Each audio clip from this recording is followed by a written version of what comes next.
This channel does not promote any violent, harmful, or illegal activities. All content provided by this channel is meant for an educational purpose only. वक्त सम्मान के साथ खड़ा न हो, ऐसा हो ही नहीं सकता, क्योंकि वंदे मातरम के गान के प्रति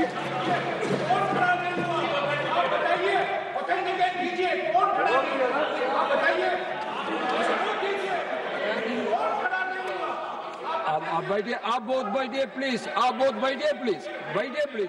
You will get your chance to speak. You can say your opinion when the turn comes to you.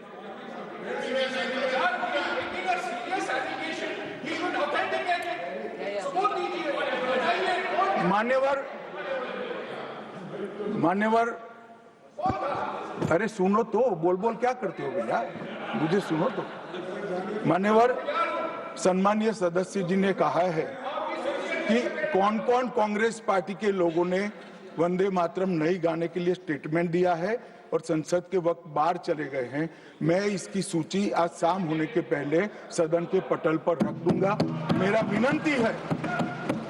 विनंती है कि वो कांग्रेस सदस्यों के नाम इस चर्चा का हिस्सा करने के लिए आप आदेश करिएगा. इस सदन की चर्चा के रिकॉर्ड पर रहना चाहिए कि कांग्रेस पार्टी के सदस्य वंदे मातरम का विरोध करते हैं. इस देश की जनता इनको जाननी चाहिए. मान्यवर, मैं दे देता हूं, दिग्विजय सिंह पढ़ लीजिएगा.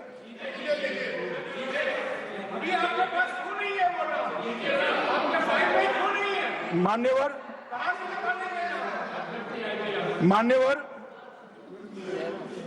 वंदे बंकिम चंद्र चटर्जी की, चट्टोपाध्याय जी की 130वीं जयंती पर हमारी सरकार ने, डाक विभाग ने एक स्टैंप जारी किया. स्वतंत्रता की 75 की वर्षगांठ के उपलक्ष्य में हर घर तिरंगा का अभियान भी हमने करा और उस वक्त हमारे प्रधानमंत्री जी ने जनता का आह्वान किया था कि तिरंगा फहराते वक्त वंदे मातरम बोलना नहीं भूलना चाहिए. और मान्यवर, ये वंदे मातरम की 150वीं वर्षगांठ, उसको भी भारत सरकार बहुत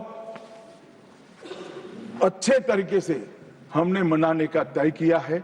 1 अक्टूबर 2025 को केंद्रीय मंत्रिमंडल ने पूरा वर्ष वंदे मातरम के यशोगान में मनाया जाएगा, इसका प्रस्ताव पारित किया. 24 अक्टूबर 25 को राष्ट्रीय और अंतर्राष्ट्रीय स्तर पर समन्वयित कार्यक्रमों की रूपरेखा तय की गई. माननीय प्रधानमंत्री जी ने भारत माता को पुष्पांजलि देकर 7 नवंबर 25 को नई दिल्ली में ये वर्ष का शुभारंभ किया. उसका चरण 1 नवंबर में हो चुका है, चरण 2 जनवरी 26 में होगा, चरण 3 अगस्त 26 में होगा और चरण 4 नवंबर 26 में होगा. स्मारक डाक टिकट का वो भी हम जारी कर चुके हैं, सिक्का भी जारी कर चुके हैं. वंदे मातरम नाद एकम रूप अनेकम ऐसे शीर्षक से 75 वादकों द्वारा विशेष सांस्कृतिक प्रस्तुतिकरण की रचना भी हो चुकी है. और सुबह 10 बजे उस दिन 7 नवंबर को देश भर में सामूहिक वंदे मातरम का गान भी भारत सरकार के आह्वान पर देश की जनता ने किया. मान्यवर, वंदे मातरम के 150 वर्ष, इसकी डॉक्यूमेंट्री और प्रदर्शनी बनाई गई है हर जिला सेंटर पर, और हो सके तो तहसील सेंटर पर उसको दिखाया जाएगा. डिजिटल मोड पर करोड़ों लोगों को वो प्रदर्शनी भी भेजी जाएगी. ऑल इंडिया रेडियो, दूरदर्शन और एफएम चैनलों पर विशेष कार्यक्रमों को प्रसारित करने का हमने आयोजन किया है. प्रेस सूचना ब्यूरो द्वारा टायर T2 और टायर 3 शहरों में चर्चा सभाएं का आयोजन होने वाला है. सभी भारतीय दूतावासों में वंदे मातरम आधारित सांस्कृतिक संध्याएं आयोजित होने वाली है.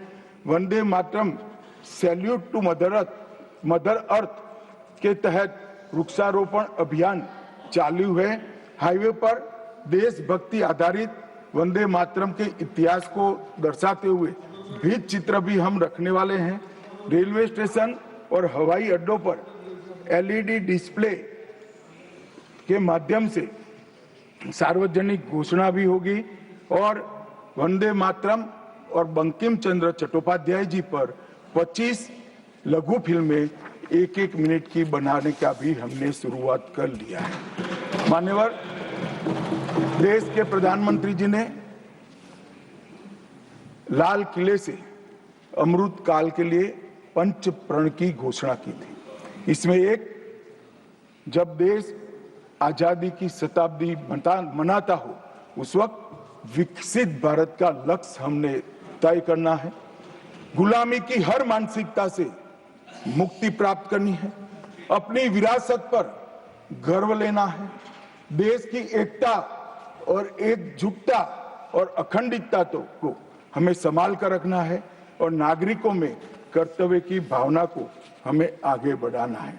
मान्यवर, जब देश के आजादी के 75 साल हुए, कोरोना काल होने के बावजूद 2 साल तक पूरे देश के हर गांव-गांव में आजादी के अमृत महोत्सव को मनाया गया। अमृत महोत्सव के माध्यम से इस देश की युवा पीढ़ी को हमारी 1857 से 1947 तक की पूरी आजादी के संघर्ष को हमारे युवाओं को परिचित कराया। कई नामी, कई अनामी, जिनके नाम भी इतिहास में दर्ज नहीं हुए, ऐसे स्वतंत्रता संग्राम के नायकों को ढूंढकर उनके स्मारक बनाए गए। देश भर में कई कार्यक्रम हुए और देशभक्ति का एक नया ज्वार खड़ा करने का प्रयास आजादी के बाद पहली बार 75 साल जब मनाए गए तब हुआ। और वहां से अटके नहीं, माननीय प्रधानमंत्री जी ने अमृत काल का विचार रखा। आजाद हुए तब से 75 साल जितनी भी सरकारें आई, अच्छा काम किया, सबने देश को बहुत आगे बढ़ाया है। हमने हमारे लोकतंत्र को पाताल से भी गहरा पहुंचाया है। हमारे लोकतंत्र की जड़ें आज मजबूत हो चुकी है मान्यवर।